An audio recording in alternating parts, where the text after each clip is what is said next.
Vamos lá. Mas, dona Yolanda, a senhora estava me contando que a senhora é de São Paulo. Eu sou de São Paulo. Capital, né? Capital. A família também? Vila Nova Conceição, quase que de nascença até agora. Com os meus filhos, os meus netos e os meus bisnetos. Já tem bisnetos, é? Tenho bisneto com 18 anos. Caramba, a senhora está com quantos anos? 87. Mas é uma família muito, muito feliz. Quantos bisnetos que a senhora tem? Tenho 6. A família é grande, 9 né? netos, 9 netos. E filhos? Né? E os filhos, quantos? Os filhos eram 4. O Augusto era o único homem. Tenho 3 filhas. Tenho 3 filhas. A senhora me conta o que aconteceu com o Augusto? O Augusto, aconteceu um acidente muito grande na minha vida, que até hoje ainda estas saudades é muito grande. Porque o Augusto era o único filho homem e nós somos uma família de italiano. E você sabe o que italiano, quando tem um filho homem, a alegria que a gente tem e o futuro que a gente espera para aquele filho, né? A última frase que ele disse, abrindo aquela porta, ele disse assim: aquele beijo, mamãe, aquele beijo, ele lá de cima, ele, nessa porta, quando ele fechou a porta daquele beijo e foi embora. Quando foi no dia seguinte, o meu genro, que tinha ido até, estava aqui com a minha filha e vieram ficar comigo almoçar. Tocou o telefone aqui na sala e eu estava na cozinha preparando o almoço. Ele me disse assim, eu vi que ele veio, telefonou, e depois ele foi muito sem graça na cozinha e disse: Dona Yolanda, nós precisávamos ir até Santos porque o Augusto teve um acidente, mas ele está tudo bem. Eu cheguei da secretaria e falei: escuta, eu sou mãe do Augusto César, ele deve estar internado aqui, o que aconteceu com ele? Logo 2 senhoras me pegaram, você quer, a senhora é mãe dele? Não, senta aqui, o seu genro já foi lá, e a senhora senta aqui que daqui a pouquinho esses filhos é um negócio, dão muito trabalho pra gente, essa época de carnaval. Então eu disse, não tem. Olha, se os seus filhos lhe dão trabalho, os meus não dão, desculpe, meus amores, ainda falei assim para elas. Mas nisso eu olho e aquele caminho onde eu estava, tinha um corredor que dava para uma avenida lá, e eu vi um camburão entrar. Minha filha do céu. Eu senti que o meu Augusto vinha ali. Levantei, aí ele veio, o médico veio, me segurou, me deu um remédio até mas eu arrastei, até tem a bolsa que ele arrastou. Eles me arrastaram a bolsa e eu levei, corri, fui lá. Era meu filho que estava chegando morto. Ai, mas foi muita gritaria, eu não gosto nem de me lembrar, sabe? Ele chegou, ainda de olhos assim meio abertos, eu gritando o nome dele, ele fechou os olhos e dali a gente foi. Viemos embora. Depois, você sabe que passar aquele Santos era mais ou menos umas 6 horas da tarde, com aquela confusão de carnaval, aqueles blocos já passando, entende? O carro, e eu sentei assim, trouxeram um carro e um banquinho e eu vim sentada perto. E vim, aí cheguei, vim com ele aqui em casa, que estava aquele muito cheio, porque a gente é muito conhecida aqui no bairro, porque naquele tempo eu não tinha esse trabalho de Augusto César, né? Aquele tempo, mas era muito conhecido, porque eram 4 moços e tinha muito amigo, e ele trabalhava na Scrib, porque ele... Aí eu fico emocionada quando eu falo na morte, desculpe, viu? Mas eu tive um mutismo, depois que meu filho partiu, eu não falava uma palavra com ninguém. Eu fiquei quieta. Quanto tempo que a senhora ficou assim? Aí eu fiquei assim, mais ou menos, quase 1 mês. Eu não falava. E qual era a sensação por dentro? Deus me livre. Não tem qualificação para essa dor. Não tem mesmo. Olha, eu posso dizer para você, a gente perde pai, a gente perde irmãos, a gente perde o que for, mas perder um filho, perde marido, mas perder o filho é muito diferente mesmo. Não tem condição de qualificação. Eu não era espírita, vou dizer para você. Eu era católica. E aí depois, então, você sabe, você vai para a igreja pedir aquele santo mudo, aqueles padres, aquelas conversas bobas dele. Não é nada, né? Sabe? Então, aí eu vinha para casa naquele desespero. Eu nem conhecia Chico Xavier. A senhora não tinha ouvido nem falar do Chico? Não via nem falar, porque eu tinha uma vida muito boa. Tinha uma vida boa, uma vida monetária boa, tudo muito bem na minha vida. Eu não tinha tempo de pensar em nada de coisa assim. Mas ele saindo com o pessoal, assim, de braço com a nena, ele veio a mim e disse para mim: eu sei o que você está buscando, minha filha, é um pouco cedo, mas vem às 7h30 que nós conversamos. E foi isto que ele falou para mim, que eu estava ali e o meu marido esperando. Então, nós saímos e você sabe que eu fiquei no carro, nem almocei, nem nada, fiquei esperando essas 7h30.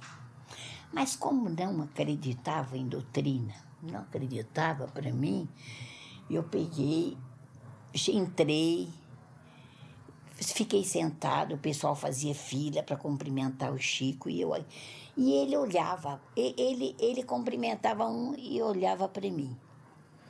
Meu marido dizia: vai lá, vai na fila. Eu falei: não vou. Eu falava: não vou. E fiquei esperando.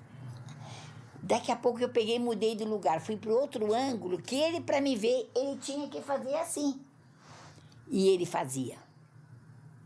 Então eu resolvi ir até ele. Fui lá. Então ele disse-me que eu sabia que eu estava muito triste, mas que o meu filho tinha sido amparado pelo avô, estava muito bem, estava até ali, muito emocionado, sem condição de escrever. Não era para ele escrever. Mas ele pôs um papel e escreveu o nome do Augusto direitinho, como está na caderneta. A assinatura? A assinatura. Ele sabe que você não crê, ele disse. Você não crê, então está aqui. O seu filho está aqui e está dizendo que está muito triste com as suas lágrimas. Não chorem tanto, que fiquem melhor. O Chico nos aconselhando. Tudo bem, eu aí vim-me embora. Eu levei 4 anos para receber a primeira mensagem. 4 anos. Você sabe que eu saía de lá, deitava a cabeça na coisa e jurava que não voltava mais. As minhas amigas recebiam o que eu levava e eu não recebia. E a senhora achava que isso era o quê? Eu pensei... Não pensei nada. Eu falei para o Chico: Chico, eu gastei tanto dinheiro para estudar o meu filho, ele virou analfabeto. Só ele que não escreve. Eu perguntava para Chico. Eu tinha muita ligação com ele. E ele te respondia? Ele dizia assim: não se preocupe, Yolanda, ele está se preparando. Então tá, né, nesse livro aqui, a primeira mensagem dele. É de 73? É de 73. Você já tem essa mensagem? Eu acho que eu cheguei a ver. 73. Dona Yolanda, e como é que foi? A senhora estava lá no dia em que o Chico recebeu? Não, foi numa das mensagens, foi numa dessas reuniãozinhas que eu encontrei aquele dia, Nena, aquela reunião que ele fazia no sábado para os amigos mais íntimos, entende? Eu estava numa dessas reuniões e levei comigo uma moça que tinha perdido um noivo na Dutra. E o irmão dela. E quando o Chico me deu o lugarzinho dele, eu estando lá, eu ficava do lado dele, sempre pertinho dele, ele me dava e deixava ficar. Ele tinha uma coisa comigo, Chico, e eu com ele. E o Chico escrevia, parava, olhava, escrevia. Aí a menina disse: ai, que mensagem grande, né? Eu disse: acho que é um escritor e está escrevendo logo um livro, viu? Pois aí ele... Nossa, mãe, e escrevia, parava. Ele parava e olhava, depois continuava escrevendo. Quando ele pegou os coisas, uma maçaroca de coisa e bateu na mesa e disse, Yolanda, é tua? Menina, eu fiquei... Eu chorei 3 dias. Sabe que é 3 dias seguidos? Nossa, quando ele disse-me, é sua. Nossa, mãe, eu não podia acreditar. Nem ouvia direito o que ele lia, de tanto que eu chorava.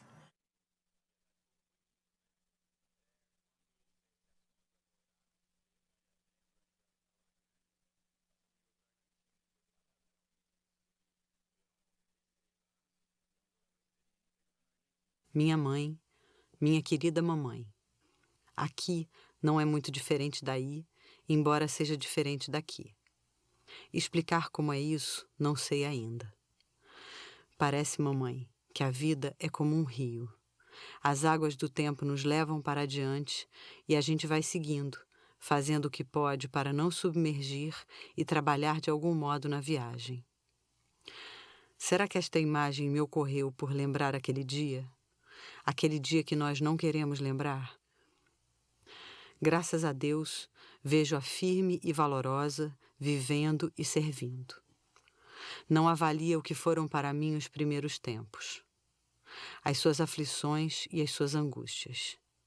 Suas palavras de pergunta e de dor, buscando saber a razão do que acontecera, me feriam profundamente, porque eu desejava explicar sem conseguir expressar-me.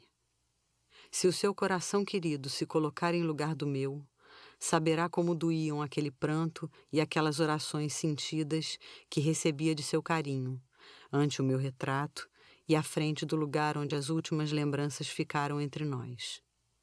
Não julgue que eu não ouvia. Chorei com as suas lágrimas por muito tempo, e quando as suas primeiras esperanças vieram surgindo na alma, aceitando realmente a vida além da morte, a luz nascente em seu amor foi também minha luz. Agradeço hoje por tudo. A vida, mãezinha, é também uma espécie de livro em que lemos, a pouco e pouco, as circunstâncias em que nos encontramos enlaçados.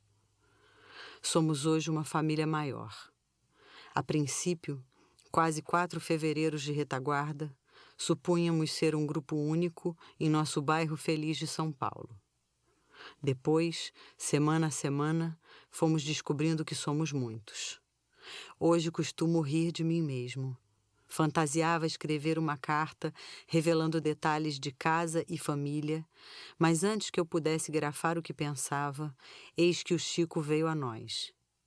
Temos tudo em comum: os conhecimentos do lar e os entes amados.